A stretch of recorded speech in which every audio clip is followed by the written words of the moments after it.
ബിസ്മില്ലാഹിർ റഹ്മാനിർ റഹീം.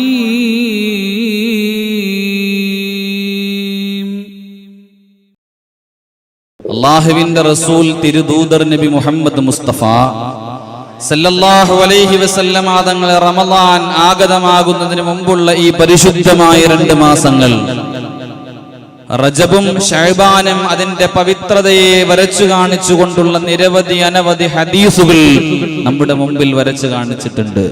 സഹോദരങ്ങളെ, ഏറ്റവും ഭവ്യതയോടുകൂടിയും ഏറ്റവും ആദരവോടുകൂടിയും നാം കാണേണ്ട മാസമാണ് പരിശുദ്ധമായ റജബ്.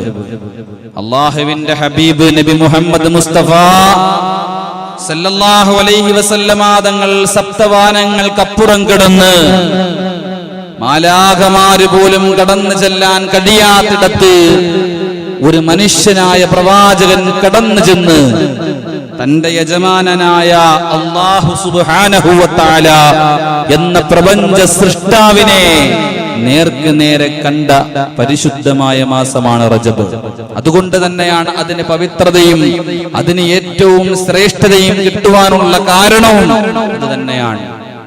എല്ലാ ബറക്കത്തുകളും ഇറങ്ങുന്ന മാസമാണ് ഈ റജബ് എന്ന് ഞാനും നിങ്ങളും ആവർത്തിച്ച് ദുആയിരക്കുമ്പോ എല്ലാ നമസ്കാര ശേഷവും അല്ലാഹുമ്മ ബാരിക് ലനാ, ഞങ്ങൾക്ക് ബറക്കത്ത് ചെയ്യണേ അല്ലാഹ്, ഫീ റജബിൻ വ ശഅബാൻ, റജബിലും ശഅബാനിലും. അല്ലാഹുവിന്റെ റസൂൽ ധാരാളം ദുആ ഇരുന്നിട്ടുണ്ട് ബറക്കത്തിനെ പറ്റിയിട്ട്, ധാരാളം ദുആ. അല്ലാഹുവിന്റെ റസൂൽ ഇങ്ങനെ ദുആ ചെയ്യുമായിരുന്നു. അല്ലാഹുവിന്റെ റസൂൽ പ്രധാനമായിട്ട് ദുആ ചെയ്ത ബറക്കത്തിന് വേണ്ടി ദുആ ചെയ്ത ഒരു രംഗം സ്വഹാബാക്കൾക്ക് പഠിപ്പിച്ചു കൊടുക്കുന്നുണ്ട്. അല്ലാഹുമ്മ ബാരിക് ലി ഉമ്മത്തി ഫീ ബുകൂരിഹാ, ഓ അല്ലാഹ്, bless my people in their mornings. പടച്ചവനെ, അവരുടെ പ്രഭാതങ്ങളിൽ നീ അവർക്ക് ബറക്കത്ത് ചെയ്യണമേ അല്ലാഹ്. എന്റെ സമുദായത്തിന്റെ പ്രഭാതങ്ങളിൽ നീ ബറക്കത്ത് ചെയ്യണമേ അല്ലാഹ് എന്ന് ശഫീഉൽ വറാ നബി മുഹമ്മദ് മുസ്തഫ സല്ലല്ലാഹു അലൈഹി വസല്ലം.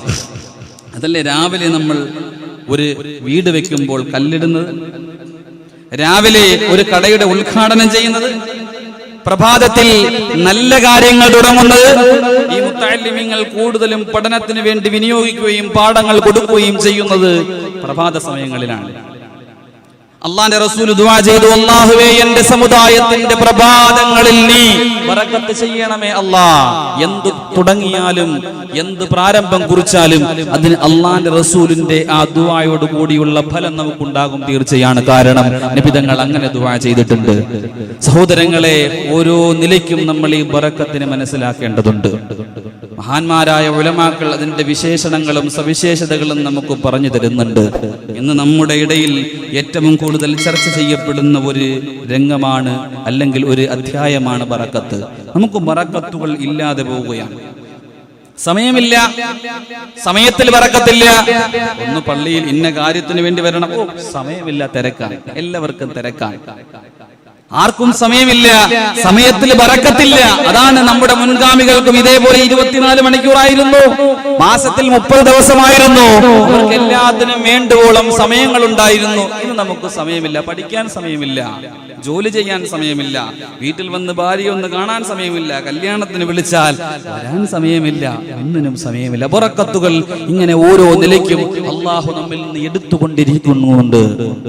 അല്ലാഹുവിന്റെ റസൂൽ ദുആയിരുന്നു, അല്ലാഹുമ്മ ബാരിക് ലനാ, അല്ലാഹുമ്മ ബാരിക് ലനാ ഫീമാ അഅ്തൈതനാ.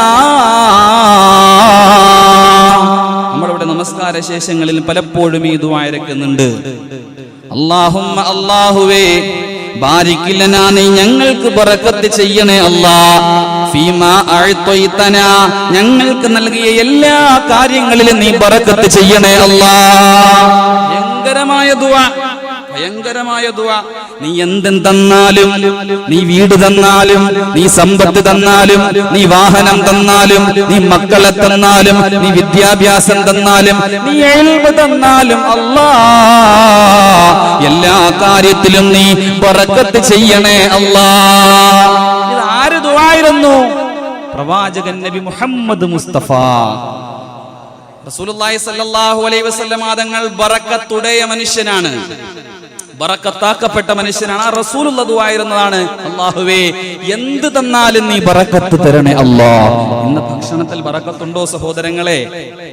ഇന്ന് വീട്ടിൽ ബറക്കത്തുണ്ടോ സഹോദരങ്ങളെ? പുതിയ പുതിയ ഭവനങ്ങളുടെ വിശാലതയും വണ്ണവും വിസ്തീർണവും കണ്ട അല്ലാഹുവേ, പള്ളികൾ പുനർനിർമ്മാണങ്ങൾ നടത്തുമ്പോൾ പള്ളിയുടെ വലിപ്പം കണ്ട താജ്മഹൽ തോറ്റു. പക്ഷെ ഒരു ബറക്കത്തില്ല. അകത്ത് കയറിയും ദുആരക്കുമ്പോ ഒരു ഭവ്യതയില്ല. പക്ഷെ പഴയ വീടുകൾ ഓലക്കൂടായിരുന്നെങ്കിലും അതിൽ ബറക്കത്തുണ്ടായിരുന്നു. പഴയ കാരണവന്മാർ മക്കളെയും കൂട്ടി ഒരുമിച്ച് കൂട്ടിയിരുന്ന് കഞ്ഞിയും ചമ്മന്തി ഉണ്ടാവുള്ളൂ. എന്തൊരു ബറക്കത്തും ടേസ്റ്റുമായിരുന്നു. ഇന്നലെ നമ്മുടെ കൂടെ ഇരുന്ന് കഴിക്കുന്ന ഉസ്താദ് പറഞ്ഞു, ആ ടേസ്റ്റ് ഒന്നും ഇന്നില്ല ഉസ്താദെ ഭക്ഷണത്തിൽ. ബറക്കത്തില്ലാത്തത് കൊണ്ടാണ്. ഭക്ഷണത്തിന്റെ വിഭവങ്ങൾക്ക് കുറവുണ്ടോ സഹോദരങ്ങളെ? ദുആ ഇറക്കണം എപ്പോഴും ഒന്ന് ബറക്കത്ത് കിട്ടാൻ. അല്ലാഹുമ്മ ബാരിക് ലനാ ഫീമാ അഅ്തൈതനാ. മാത്രമല്ല നബി തങ്ങൾ ദുആ ഇറക്കുമായിരുന്നു, അല്ലാഹുമ്മ ബാരിക് ലനാ ഫീ മുദ്ദിനാ വസഅനാ. ഞങ്ങളുടെ കച്ചവടങ്ങളിൽ, ഞങ്ങളുടെ സമയങ്ങളിൽ, ഞങ്ങളുടെ മിനിറ്റുകളിൽ, ഞങ്ങളുടെ മണിക്കൂറുകളിൽ, ഞങ്ങളുടെ ആരോഗ്യത്തിൽ എന്തെല്ലാമാണോ നീ ഞങ്ങൾക്ക് തന്നിരിക്കുന്നത്, നീ ബറക്കത്തില്ലാതെ തരല്ലേ അല്ലാ. കോടാനുകോടീശ്വരൻ, ശതകോടീശ്വരൻ വീട്ടിന്റെ അകത്ത് മനസമാധാനമായിട്ട് ഉറങ്ങിയിട്ട് കാലങ്ങളായി. സമ്പത്തുണ്ടായത് കൊണ്ട് ബറക്കത്ത് കിട്ടൂല സഹോദരങ്ങളെ. കുടുംബം ഒരുപാട് അംഗങ്ങൾ ഉണ്ടായതുകൊണ്ട് ബറക്കത്തുണ്ടാവൂല സഹോദരങ്ങളെ. ബറക്കത്തുണ്ടാവണമെങ്കിൽ അത് കിട്ടുവാനുള്ള കാര്യങ്ങൾ നമ്മൾ ചെയ്യണം. അത് നഷ്ടപ്പെട്ടു പോകുന്ന കാര്യങ്ങളിൽ അകന്നു നിൽക്കണം. അതാണ് ഏറ്റവും പ്രധാനപ്പെട്ട് ശ്രദ്ധിക്കേണ്ട നമ്മൾ കാര്യം. നമ്മളെ ബറക്കത്തുകൾ നഷ്ടപ്പെട്ടു പോകാനുള്ള ഒന്നാമത്തെ കാരണം നിങ്ങൾ അല്ലെന്ന് പറ, അല്ലെങ്കിൽ നിങ്ങൾ അല്ലെന്ന് പറ, ദുർവിനിയോഗമാണ്. ദുർവിനിയോഗം, ഇസ്റാഫ്, ദുർവിനിയോഗം. എല്ലാം അല്ലാഹു വാരിക്കോരി തന്നപ്പോൾ ദുർവിനിയോഗം ചെയ്യുന്ന നമ്മൾ. ഭക്ഷണം കഴിച്ചതിന്റെ ബാക്കി വേസ്റ്റുകൾ എടുത്ത് വെളിയിൽ പള്ളയിൽ എറിഞ്ഞു കളയുന്നു. നിരവധി അനവധി ദിവസങ്ങൾ. എത്രത്തോളം ഭക്ഷണങ്ങൾ ഹോട്ടലിൽ കയറി വിഭവസമൃദ്ധമായ ആഹാരം മുമ്പിൽ വേടിച്ചു വെച്ചിട്ട് അതിന്റെ പകുതിയും നശിപ്പിച്ചു കളയുന്നു നമ്മൾ. നമ്മുടെ വീടിന്റെ അകത്തളങ്ങളിൽ കഷ്ടപ്പെട്ട് പാടുപെട്ട് പണിയെടുത്ത് കൊണ്ടുവരുന്ന ഭക്ഷണം അത് പുറത്തേക്ക് നമ്മുടെ പെണ്ണുങ്ങളും നമ്മുടെ മക്കളും വലിച്ചെറിയുമ്പോൾ ഗൃഹനാഥനായ വാപ്പയുടെ ഉള്ളിൽ ഒരു പിടച്ചിലുണ്ടാകും. എന്റെ കഷ്ടപ്പാടാണല്ലോ അല്ലാഹ്. ഒരു പറ്റ് ചോറ് കളഞ്ഞാൽ ബറക്കത്ത് നഷ്ടപ്പെട്ടു സഹോദരങ്ങളെ. ഒരു പറ്റ് ചോറ് നിങ്ങൾ ഒരു ദിവസം കളയുന്നുണ്ടോ, നിങ്ങളുടെ വീട്ടിന്റെ ബറക്കത്ത് നഷ്ടപ്പെട്ടു. അല്ലാഹുവിന്റെ റസൂൽ പറയുകയാണ്, ഒരു പറ്റ് ചോറ് നീ കളയാൻ പാടില്ല. ആ ഒരു പറ്റ് ചോറ് തറയിൽ വീണുപോയാൽ നിന്റെ ഇടത് കൈ കൊണ്ടെടുത്ത് നിന്റെ വലത് കൈയിൽ വെച്ച് അതിന്റെ അഴുക്കുകൾ കഴിഞ്ഞ് നീ ഭക്ഷിക്കണമേ എന്ന് ഷഫീഉനാ മുഹമ്മദ് മുസ്തഫ സല്ലല്ലാഹു അലൈഹി വസല്ലം. ആര് ശ്രദ്ധിക്കുന്നു? ഇവിടെ അന്താരാഷ്ട്ര കാര്യങ്ങളാണ് ചർച്ച. ഇതൊന്നും നമുക്ക് ശ്രദ്ധിക്കേണ്ട കാര്യം തന്നെയില്ല. ബഹുമാനപ്പെട്ട തഴവ ഉസ്താദ് അവരുകൾ വിദേശത്ത്, അതായത് മലബാർ ഭാഗങ്ങളിലൊക്കെ പ്രസംഗിക്കാൻ പോകുമ്പോൾ ഭാര്യയ്ക്ക് ഇങ്ങനെ കത്തെഴുതും. രസകരമായ കുറെ കത്തുകൾ അതിനകത്ത് ബഹുമാനപ്പെട്ടവർ എഴുതിയപ്പോൾ ഇങ്ങനെ പറയുന്നുണ്ട്, ചോറ് കളയരുത്, വിളമ്പി നിലത്ത് പൊഴിയരുതേ, ഒരു മണിയരിക്ക് പെരിയവൻ കൊടുത്ത പദവിയും മഹത്വമേറിയതാ, ശിഫയത് മുഴുക്കയാക്കിയതാ. ഉസ്താദ് ഭാര്യയ്ക്ക് ഇങ്ങനെ കത്തെഴുതും. മലബാറിൽ പോകുമ്പോൾ ഭാര്യയോട് ഇങ്ങനെ ഓരോ ഭാഗങ്ങളിലും ഇങ്ങനെ കത്തെഴുതും. അപ്പൊ എഴുതിയ കൂട്ടത്തിൽ 4 വരി ഒരുപാട് പാട്ട് ഇങ്ങനെയുണ്ട്. ആ കൂട്ടത്തിൽ ബഹുമാനപ്പെട്ടവർ ഭാര്യയ്ക്ക് എഴുതിയതാ, ചോറ് കളയരുത്, വിളമ്പി നിലത്ത് പൊഴിയരുതേ, ഒരു മണി അരിക്ക് പെരിയവൻ കൊടുത്ത പദവിയും മഹത്വമേറിയതാ, ശിഫയത് മുഴുക്കയാക്കിയതാ. ഒരു മണി അരി നീ കളയരുത്. ഭാര്യയോട്, പെണ്ണെ നീ ഒരു മണി എങ്ങനെ മക്കൾക്ക് നീ വിളമ്പുമ്പോ നീ വിളമ്പുന്ന കൂട്ടത്തിൽ ഒരു മണി അരി നിലത്ത് പൊഴിയരുത്. കാരണം അതിന് അള്ളാഹു കൊടുത്ത പദവി മഹത്വമായ പദവിയാണ്, അതിൽ ശിഫയുണ്ട് എന്ന് നബി മുഹമ്മദ് മുസ്തഫ. സഹോദരങ്ങളെ, ബറക്കത്ത് ഞാനും നിങ്ങളും കളയുന്ന ആ ഒരു അരമണിയായിരിക്കും. ഞാൻ നിങ്ങളും ഇതിനകത്ത് ചിലപ്പോ വിരലിങ്ങനെ ഒരു പറ്റ ചോറ് ഇങ്ങനെ കുടഞ്ഞു കളയില്ലേ? കുടഞ്ഞു കളയില്ലേ, അപ്പൊ തെറിച്ചു പോകുന്ന ഒരു അരിയില്ലേ, അതിനായിരിക്കും ബറക്കത്ത്, അതിലായിരിക്കും ശിഫ, അതിലായിരിക്കും ക്യാൻസറിന്റെ മരുന്ന്, അതിലായിരിക്കും ബ്രെയിൻ ട്യൂമറിന്റെ മരുന്ന്, അതിലായിരിക്കും നിന്റെ ശരീരം നാഡീ ഞരമ്പ് തളർന്നു പോകുന്ന രംഗങ്ങളുടെ മരുന്ന് ആ ഒരു അരമണിയിലായിരിക്കും.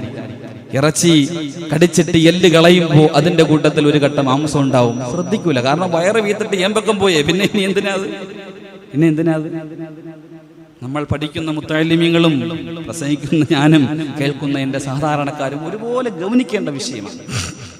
അരി എന്ന് പറയുന്ന വസ്തു അത് റസൂലുള്ളാഹി സ്വല്ലല്ലാഹു അലൈഹി വസല്ലം തങ്ങളുടെ ഒളിവ് കൊണ്ട് പടച്ചതെന്നാണ്.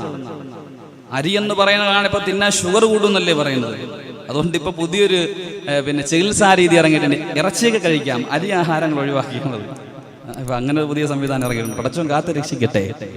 അത് പറഞ്ഞപ്പോൾ നമ്മുടെ ഒരു സഹോദരൻ അങ്ങനെ കഴിച്ചിട്ടിരിക്കുമ്പോൾ നമ്മുടെ കോഴിക്കോട് വലിയ കാളി ബഹുമാനപ്പെട്ട അബ്ദുൽ നാസർ ഹയ്യി ശിഹാബ് തങ്ങൾ തവ്വലല്ലാഹു ഉംറ, അല്ലാഹു ദീർഘായുസ്സും ആഫിയത്തും കൊടുക്കട്ടെ, ബഹുമാനപ്പെട്ടവർ പറഞ്ഞു അത് ചെയ്യരുത്. കാരണം അരി എന്ന് പറഞ്ഞാൽ നമ്മുടെ ശരീരത്തിൽ ഇൻബോൺ ജന്മന നമുക്ക് കിട്ടുന്ന ഒരു ആരോഗ്യത്തിന്റെ സത്താണ് അരി. കാരണം നമ്മുടെ ഉമ്മാടെ ഉമ്മായും ഒട്ടക ഇറച്ചി ആട്ടിറച്ചി തന്നെ വളർന്നവരല്ല, അവർ കഞ്ഞി കുടിച്ച് വളർന്നവരാണ്. അവരുടെ വയറ്റിൽ നിന്നുണ്ടാകുന്ന നമുക്ക് അരിയുടെ ഒരംശം നമ്മുടെ ശരീരത്തിലുണ്ട്, അത് നഷ്ടപ്പെടുത്തി കളഞ്ഞാൽ ആരോഗ്യം കുറയും. ബഹുമാനപ്പെട്ട തഴവ ഉസ്താദ് പാടി നോക്ക്. ഭദ്രരീതിയിലായി നബിയുടെ ഒളിവ് മധ്യമിലായി അരിയുടെ അകമിലാക്കി മുത്തിനൊത്തൊരു ചിപ്പിയാക്കിയതാ തന്നെ പൊട്ടിമാറിയതാ.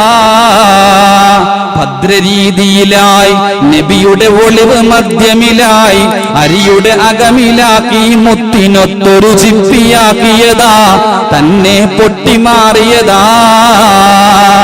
അരി പടച്ചപ്പോ അരിയുടെ മധ്യഭാഗത്ത് അള്ളാന്റെ റസൂലിന്റെ ഒളിവ് വെച്ചിട്ടുണ്ടായിരുന്നു. അതിങ്ങനെ താനെ പൊട്ടിമാറി അരിമണികളായതെന്നാണ് അതിന്റെ സൃഷ്ടിപ്പിനെ പറ്റി ബഹുമാനപ്പെട്ട തഴവ ഉസ്താദ് പാടുന്നത്. ആലോചിച്ച് നോക്കുക സഹോദരങ്ങളെ, എത്ര അരിമണിയാണ് എടുത്തു കളയുന്നത്. അതുകൊണ്ട് ബറക്കത്ത് നഷ്ടപ്പെടുത്തി കളയുന്നത് അല്ലാഹുവിന്റെ റസൂൽ പറഞ്ഞു, നിനക്കറിയില്ല ഭക്ഷണത്തിന്റെ ഏത് മൂലയിലാണ് ബറക്കത്ത് നിനക്കറിയില്ല. അതുകൊണ്ട് ഒരു തരി ഭക്ഷണം നീ പാഴിക്കളയുന്നത്, നീ രാവും പകലും ഇരുന്നിട്ട് അല്ലാഹുമ്മ ബാരിക് ലനാ എന്ന് പറഞ്ഞിട്ട് ഈ നികൃഷ്ടമായ പ്രവൃത്തി നിന്റെ ജീവിതത്തിൽ ചെയ്താൽ അത് ബറക്കത്ത് നഷ്ടപ്പെടുത്തി കളയുമെന്ന് ഷഫീഉൽ വറ നബി മുഹമ്മദ് മുസ്തഫ. ഗൗരവത്തോടെ എടുക്കണേ സഹോദരങ്ങളെ, ഇന്ന് ആരോഗ്യത്തിന് ബറക്കത്തില്ല. എന്തുകൊണ്ട്? നമ്മുടെ കാരണവന്മാർ 90ഉം 99ഉം വയസ്സായവർ ഇന്നും നടന്ന് പള്ളിയിൽ വരുന്നു അല്ലേ? ഇന്നും ഈ പള്ളിയിൽ ജുമാക്ക് 95 വയസ്സുള്ള കാരണവരില്ലേ? അള്ളാഹു ആഫിയത്തുള്ള ദീർഘായുസ്സ് കൊടുക്കട്ടെ. 40ഉം 35ഉം വയസ്സായവനിക്ക് നട്ടലിന് കേടാണ്, നട്ടലിന് വളവാണ്, നൂരാൻ വയ്യ, കാല് വയ്യ. എന്തുകൊണ്ട്? നമ്മുടെ ശരീരത്തിന്റെ ബറക്കത്തുകൾ നഷ്ടപ്പെട്ടു പോകുന്നു. ഇന്ന് അമിതമായി കൊണ്ടിരിക്കുന്ന നമ്മുടെ ഏറ്റവും വലിയ അപകടകരമായ അവസ്ഥയാണ് സ്മോക്കിംഗ്, സിഗരറ്റ് വലി. ഇന്ന് അമിതമായി കൊണ്ടിരിക്കുകയാണ് ചെറുപ്പക്കാരുടെ ഇടയിൽ. കാരണവന്മാരെയല്ല ഞാൻ കൂടുതലും പറയുന്നത്, അവർ പിന്നെ പ്രായം കൊണ്ട് ചിലപ്പോൾ വലിച്ചു പോകും. ചെറുപ്പക്കാരുടെ ഇടയിൽ. അപ്പൊ അതൊക്കെ എല്ലാം മുസ്ലിയാർ വലിക്കുന്നുണ്ടല്ലോ, അതാണ് തെളിവ്. പെരുമ്പാവൂരത്തെ മുസ്ലിയാരും മൂവാറ്റുപുഴയിലെ മുസ്ലിയാരും ആലുവയിലെ മുസ്ലിയാരും വലിക്കുന്നുണ്ട്, അവരൊക്കെ വലിയ പ്രഭാഷകരാ. അതാണ് ഇന്നത്തെ തെളിവേ. നിന്റെ ആരോഗ്യത്തെ നഷ്ടപ്പെടുത്തി കളയുന്ന ഒരു പ്രവർത്തനമാണെന്ന് നീ മനസ്സിലാക്കിയാൽ നീ അത് ചെയ്യരുതെന്ന് പരിശുദ്ധമായ ഖുർആൻ. നിന്റെ ആരോഗ്യത്തെ നഷ്ടപ്പെടുത്തി കളയുന്ന ഒരു പ്രവർത്തനം നിന്റെ കയ്യിൽ ഉണ്ടാവാൻ പാടില്ല. അതിൽ അള്ളാഹു ബറക്കത്ത് ചെയ്യൂല. അള്ളാഹുവിന്റെ പരീക്ഷണം ഇൻഷാ അള്ളാഹു ഉണ്ടാകും. അള്ളാഹു കാത്ത് രക്ഷിക്കുമാറാവട്ടെ. അപ്പൊ സിഗരറ്റ് വലിച്ചുകൊണ്ട് എന്ത് കുഴപ്പം? ചുമ്മാ പുക പോകണല്ലേ ഉള്ളൂ. ആ സിഗരറ്റിന്റെ അടിയിൽ ആ കവറിൽ ഒരു ചിത്രം കൊടുത്തിട്ടുണ്ട്. സിഗരറ്റ് വലിക്കുന്നതൊക്കെ ഒന്ന് ചിരിക്കും, കടിച്ചു പിടിച്ചിരിക്കണ്ട. Smoking is injurious to health. അതിനകത്ത് എഴുതിയിട്ടില്ലേ? ക്യാൻസർ വന്നിട്ട് അത് പുറത്തു വന്നിട്ട് ക്യാൻസർ വന്നതിന്റെ ചിത്രം കാണിച്ചു കൊടുത്തിരിക്കുക. എടാ, നീ ഇത് വലിച്ചാൽ നിനക്ക് വരാൻ പോകുന്നത് ഇതാണ്. അത് കണ്ടിട്ട് അള്ളാഹു തന്ന ആരോഗ്യത്തെ, അള്ളാഹു തന്ന ആയുസിനെ, അള്ളാഹു തന്ന അത് ഹലാലാണോ ഹറാമാണോ എന്ന മസ്അല നോക്കണ്ട സഹോദരങ്ങളെ. അള്ളാഹു തന്ന ആരോഗ്യം, അള്ളാഹു തന്ന ആയുസ്, അതിനെ പുകച്ചു തീർക്കുന്നവരെ, അതിനെ കരിച്ചു തീർക്കുന്നവരെ, അത് ഹറാമായ നിലയിൽ സമ്പത്ത് ചെലവഴിക്കുന്നവരെ നിങ്ങൾ ആലോചിച്ചു കൊള്ളുക. നിങ്ങളുടെ ആരോഗ്യത്തെ നശിപ്പിക്കുകയാണ്. നാളെ നിങ്ങൾക്കൊരു ക്യാൻസർ വന്നാൽ അള്ളാഹു ഉത്തരവാദിയല്ല. അള്ളാഹു ഉത്തരവാദിയാവണം എങ്ങനെയാ? പടച്ചവൻ കാത്തു രക്ഷിക്കുമാറാവട്ടെ. പയ്യെ പിന്മാറുക, അള്ളാഹു തന്ന നിഅമത്തായ അനുഗ്രഹത്തെ നശിപ്പിച്ചു കളയുകയാണ്. ബറക്കത്ത് എങ്ങനെ കിട്ടും? നിങ്ങൾ പറ. സമ്പത്ത് കിട്ടിയിട്ട് ആ സമ്പത്ത് അള്ളാഹുവിന് ഇഷ്ടമില്ലാത്ത രൂപത്തിൽ ചെലവഴിച്ചാൽ എങ്ങനെ അള്ളാഹു ബറക്കത്ത് തരും? അല്ലാഹുമ്മ ബാരിക് ലനാ ഫീ റജബിൻ വ ശഅബാൻ എന്ന് പറഞ്ഞിട്ടല്ലേ നിങ്ങൾ ചെയ്യുന്നത്? അള്ളാഹു കാത്തുരക്ഷിക്കുമാറാവട്ടെ. എനിക്ക് നിങ്ങളോട് പറയുവാനുള്ളത്, പള്ളിയുടെ ചുറ്റുമുള്ള ഭാഗങ്ങളിൽ ദയവായി നിങ്ങളത് ചെയ്യരുത്. അത് ചെയ്യുമ്പോൾ അടുത്ത് നിൽക്കുന്ന സഫിൽ ഒരു സിഗരറ്റ് വലിക്കുന്ന ആള് സഫിന്റെ അടുത്ത് നിന്ന് നിസ്കരിക്കുമ്പോൾ അല്ലാഹു അക്ബർ എന്ന് പറഞ്ഞ് കൈകെട്ടിയാൽ അടുത്ത് നിൽക്കുന്നവന് ബുദ്ധിമുട്ടാണ്, അവൻ ബോധം കെട്ട് വീഴും. ആ സൈസ് സ്മെല്ലാണ്. ഞാൻ ആരെയും കുറ്റപ്പെടുത്തുന്നതല്ല. നിക്കോട്ടിൻ എന്ന് പറയുന്ന ഒരു മാരകമായ രാസവസ്തു ഇതിനകത്ത് ചേർത്തിട്ടുണ്ട്. ഇത് വലിക്കുമ്പോൾ നിങ്ങളുടെ ശരീരത്തിന്റെ അവയവങ്ങളിൽ ഇത് ബാധിക്കും, മുറിച്ചു മാറ്റേണ്ടി വരും. അപ്പൊ ഇന്ന ആൾക്കാരൊക്കെ സിഗരറ്റ് വലിച്ചിട്ട് കുഴപ്പമില്ല, മരിച്ചു പോയല്ലോ എന്ന് പറയല്ലേ സഹോദരങ്ങളെ. അള്ളാഹു പരീക്ഷിക്കാമെന്ന് തീരുമാനിച്ചാൽ അത് മതി. അതുകൊണ്ട് ഗൗരവത്തോടെ എടുക്കണം. അള്ളാഹു കാത്തുരക്ഷിക്കുമാറാവട്ടെ. അതുകൊണ്ട് അള്ളാഹുവിന്റെ അനുഗ്രഹങ്ങൾ, അള്ളാഹു ചെയ്തു തന്ന അനുഗ്രഹങ്ങൾ, അതിന് നന്ദി പറയലാണ് ബറക്കത്ത് കിട്ടുവാനുള്ള മറ്റൊരു കാരണം. അള്ളാഹു ചെയ്തു തന്ന അനുഗ്രഹങ്ങൾക്ക് നീ നന്ദി കാണിച്ചാൽ നിനക്ക് അള്ളാഹു ബറക്കത്ത് ചെയ്യുമെന്ന് പരിശുദ്ധ ഇസ്ലാം. അള്ളാഹു തൗഫീഖ് നൽകുമാറാവട്ടെ. പരിശുദ്ധമായ ഖുർആനിൽ അള്ളാഹു പറഞ്ഞല്ലോ, ഇൻ ശകർതും ലഅസീദന്നകും, നിങ്ങൾ നന്ദി കാണിച്ചാൽ നിങ്ങൾക്ക് ഞാൻ അധികരിപ്പിച്ചു തരും, ബറക്കത്ത് അധികരിപ്പിച്ചു തരും, നന്മ അധികരിപ്പിച്ചു തരും, നിങ്ങൾക്ക് എല്ലാ സാമ്പത്തിക സ്രോതസ്സുകൾ അധികരിപ്പിച്ചു തരും. വലഇൻ കഫർതും, നിങ്ങൾ നന്ദി കേട് കാണിച്ചാൽ ഇന്ന അദാബി